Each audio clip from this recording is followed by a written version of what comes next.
अस्सलाम वालेकुम। कैसे हो आप सब लोग? उम्मीद है आप सब लोग खैरियत से होंगे। जैसे कि आप सब लोग जानते हैं, आपके मिड टर्म एग्ज़ाम आने वाले हैं। 2 तारीख को आपका पहला मिड टर्म का एग्ज़ाम होगा। आप लोगों ने डेट शीट बना ली होगी और आप लोग ने तैयारी भी स्टार्ट कर ली होगी। और अब ये जो मेरी वीडियो है ये स्पेशली मिड टर्म एग्ज़ामिनेशन की तैयारी के लिए है, जो ख़ास तौर पे न्यू स्टूडेंट्स हैं एज़ वेल एज़ जो ओल्ड स्टूडेंट्स हैं। ओल्ड मीन जिनका दूसरा सेमेस्टर है, जिनका तीसरा सेमेस्टर है। क्योंकि मुझे पता है कि वीडियो का जो सिनेरियो है, जो पेपर पैटर्न है, या जो तैयारी का कंसेप्ट है, उसको समझने में 1-2 सेमेस्टर बंदे का या 3 सेमेस्टर बंदे के गुजर जाते हैं। उसके बाद ही स्टूडेंट्स को समझ आती है कि हमने एक्चुअली तैयारी किस तरह करनी है। तो इस वीडियो को आपने गौर से सुनना है और जो टिप्स ये जो मैं आपके साथ पॉइंट्स शेयर करूँगा, आपने उनको गौर से सुनना है और उनको इम्प्लीमेंट करना है, ताकि आपकी जो मिड टर्म की तैयारी है वो अच्छी हो सके और आप अपने मिड टर्म एग्ज़ाम में अच्छे मार्क्स ले सकें।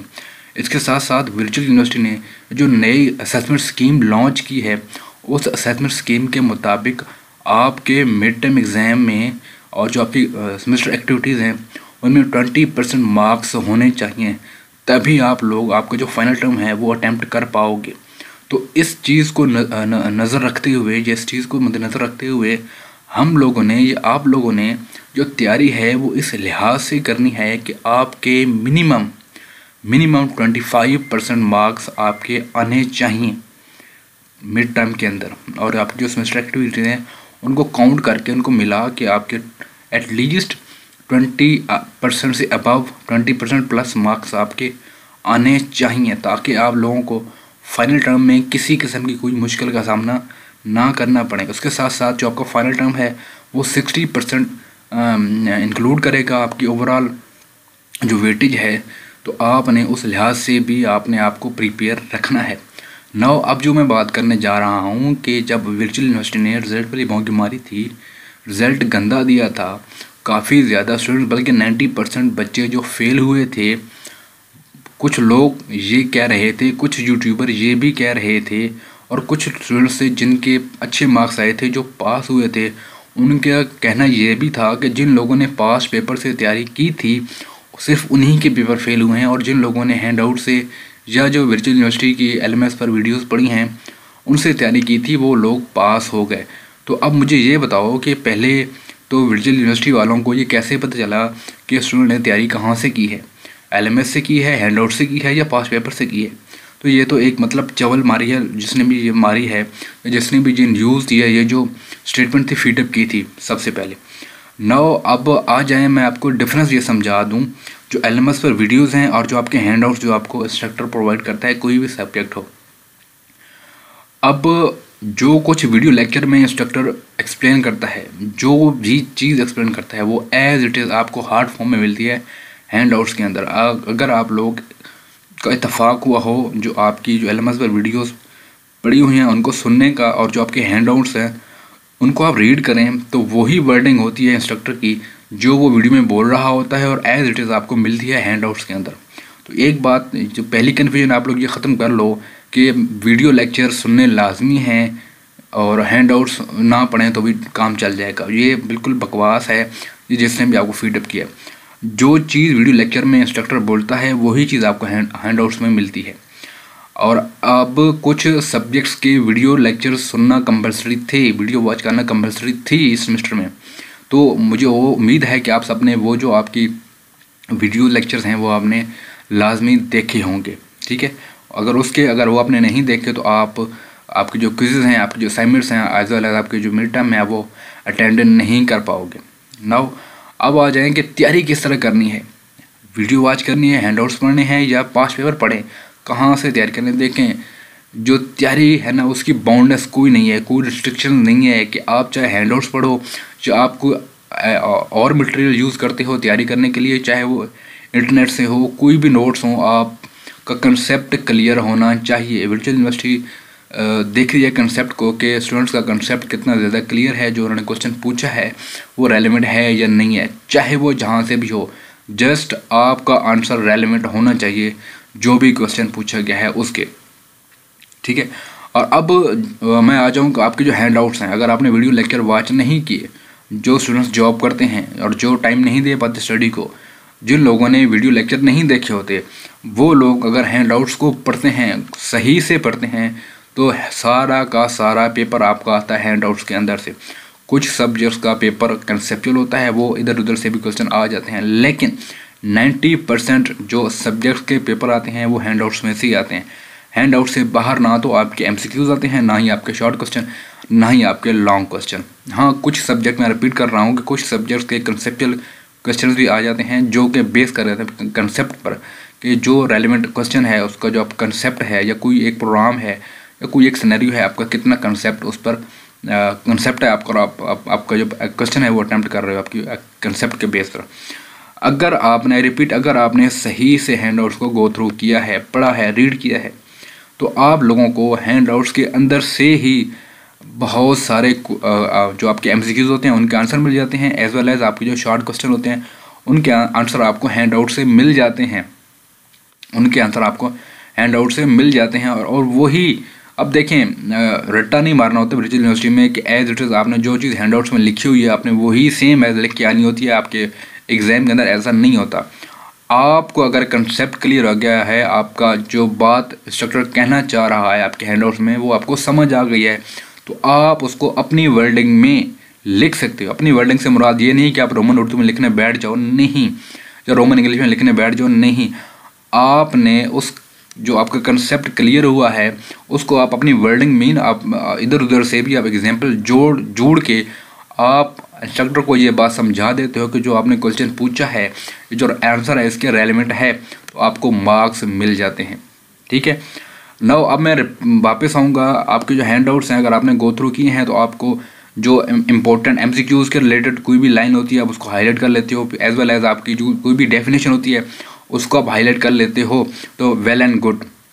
अगर आपने फिर भी नहीं किया तो मैं आपको रिकमेंड करूँगा कि आप एक बार लाजमी आपके जो हैंडआउट्स हैं उनको आपने गो थ्रू करना है, उनको आपने रीड आउट करना है, ताकि आपके जहन में ये जो डिफरेंट किस्म की क्वेरीज हैं ये ख़त्म हो जाएं और आपको थोड़ा बहुत कंसेप्ट आ जाए आपके एग्ज़ाम के हवाले से, एज वेल एज आपका जो सब्जेक्ट है जो भी है उसके बारे में आपको कोई ना कोई कंसेप्ट आपको मिल जाए, ताकि आपको एग्ज़ाम अटेंड करने में मुश्किल ना हो। नाउ आप आ जाएँ पास्ट पेपर पर। पास्ट पेपर की कितनी इंपॉर्टेंस है आपके एग्ज़ाम के हवाले से। देखें, जो आपके हैंडआउट्स होते हैं वो सारे की सारी थ्योरेटिकल, मतलब एक पैराग्राफ होता है, उसमें से बाद स्टूडेंट्स को नहीं पता चलता कि या रीड नहीं करते, जब वो लोग इम्पोर्टेंट जो पॉइंट्स होते हैं उनको एक्सट्रैक्ट नहीं कर पाते, उनको हाईलाइट नहीं कर पाते, तो उनके लिए मैं समझता हूँ डिफरेंट नोट्स पड़े हुए हैं, लाइक जुनेद के हैं, लाइक माज के हैं, इनके नोट्स पड़े हुए हैं, एज वेल एज इनके जो पास्ट पेपर हैं। बेसिकली पास्ट पेपर क्या है? पास्ट पेपर बेसिकली आपके नोट्स हैं जो डिफरेंट आपके पैराग्राफ से जो इम्पोर्टेंट पॉइंट्स होते हैं उन्होंने उसको एक्सट्रैक्ट किया होता है, जिससे आपकी तैयारी बहुत अच्छी हो जाती है।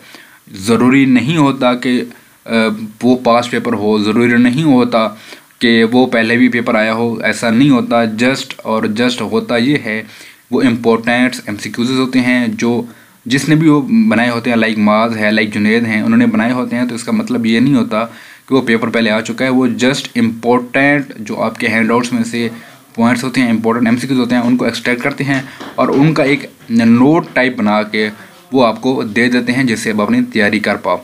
अब बात यहाँ पे ये है कि अगर आप हैंडआउट्स पढ़ते हो और आपको समझ नहीं आती कि कौन सा एमसीक्यू, कौन सी लाइन इम्पोर्टेंट एमसीक्यूज़ के लिए, कौन सी इम्पोर्टेंट डेफिनेशन के लिए, तो आप सिंपली जो आपके पास पेपर के नाम से जो भी फाइल आपको मिलती है आप उसको रीड आउट करते हो। और मोस्टली लोग बच्चे ये कहते हैं, स्टूडेंट ये कहते हैं कि फलां पेपर में से आता, तो बेसिकली वो आता कहाँ से है कि वो नोट्स बने होते हैं, उन्हीं नोट्स में से वो क्वेश्चन आ रहे होते हैं। कुछ इंपॉर्टेंट, किसी ने इंपॉर्टेंट जो नोट्स होते हैं वो बनाए होते हैं और किसी ने लेस इंपॉर्टेंट, तो उसमें क्वेश्चन नहीं आते। तो बेसिकली हो क्या रहा होता है कि जो इंपॉर्टेंट नोट्स या पास्ट पेपर आपको मिलते हैं वो इंपॉर्टेंट एमसीक्यूज़ होते हैं, इंपॉर्टेंट लाइन्स होती हैं, वहाँ से आपके क्वेश्चन आ जाते हैं। तो मैं आपको रिकमेंड यही करूँगा कि आप तो हैंडआउट्स रीड करें।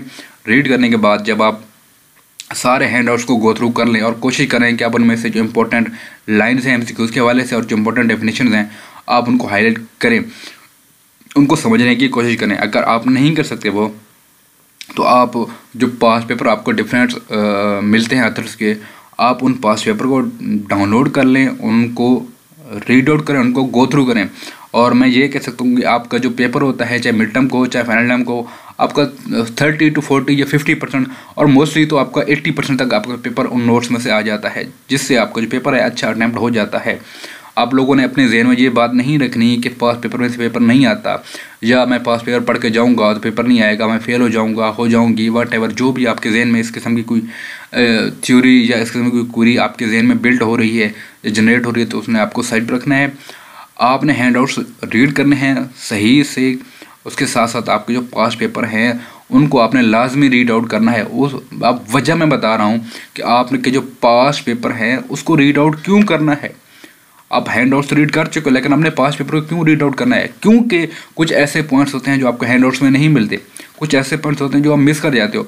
तो पास पेपर से आपका जो भी चीज़ रह गई होती है, जो भी इंपॉर्टेंट पॉइंट्स आपके रह गए होते हैं, आप उनको इजीली कवर अप कर सकते हो, इजीली आप उनको समझ सकते हो, और आप अपने जो पेपर में उसको इजीली अटैम्प्ट कर सकते हो। अब आपने सिर्फ आपकी जो MCQs की फाइल्स हैं उस तक महदूद नहीं रहना। रिपीट, आपने जस्ट जो आपके MCQs की फाइल्स हैं उस तक महदूद नहीं रहना, बल्कि आपने क्या करना है कि आपकी जो क्या कहते हैं फाइल्स हैं, सब्जेक्टिव की जो डेफिनेशन की फाइल हैं, जो क्वेश्चंस की फाइल हैं, वो भी आपने रीड आउट करनी है। और आपने रट्टा नहीं मारना, आई रिपीट रट्टा नहीं मारना, आपने जस्ट और जस्ट उसका कंसेप्ट लेना है, और उस कंसेप्ट की मदद से आपने अपनी वर्डिंग में उस आंसर को जो मुश्किल वर्ड्स में है, जो मतलब एज इट इज लिखा होता है, आपने उसको कन्वर्ट करना है अपनी आसान वर्डिंग में। ठीक है, आसान वर्डिंग में कन्वर्ट करने से आपको ये होगा कि एक तो वो डेफिनेशन या वो आंसर आपको याद रहेगा, एज वेल एज आपको एग्जाम में दोबारा ये याद करने की ज़रूरत नहीं होगी कि फलां वर्ड था एग्जैक्ट आपने वही लिखना है। नहीं, आप अपने वर्ड्स में भी उसको लिख सकते हो। ठीक है, तो ये इम्पोर्टेंट वीडियो थी आपके लिए। आई होप आपको मेरी सारी बातें समझ ही होगी, और जो ये कह रहे हैं कि पास पेपर रीड नहीं करने फेल हो जाओगे, ऐसा कुछ नहीं है।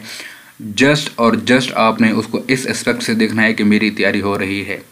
अपने जहन में ये भी बात इस उम्मीद पे नहीं रहना कि सारा को सारा इस फाइल में से आएगा, फलां फाइल में से आएगा। नहीं, आपने जस्ट अपनी प्रिपरेशन के एस्पेक्ट से उसको देखना है, और आपने अपनी प्रिपरेशन उस एस्पेक्ट से करनी है कि मैं यहाँ से मेरी तैयारी हो रही है, इस फाइल से, इस फाइल से, इस फाइल को मैंने रीड आउट कर लिया है, इस फाइल को मैंने तैयार कर लिया है। तो आई होप आपका जो पेपर है वो अच्छा अटैम्प्ट होगा, आपके मार्क्स अच्छे आएंगे। मेरी सारी बातें आपको समझ आ गई होंगी आई होप। किसी का कोई क्वेश्चन, कोई क्वेरी नीचे कमेंट कर दें। किसी का और अगर हमसे बात करना है तो हमारे फेसबुक पेज पर आप हमसे डायरेक्ट मैसेज कर सकते हैं, बात कर सकते हैं। As well as mid term की प्रिपरेशन के हवाले से स्पेशल क्लासेस चल रही हैं, अब वहाँ भी एनरोल हो सकते हैं। मिलते हैं नेक्स्ट वीडियो में, तब तक के लिए अल्लाह हाफ़िज़।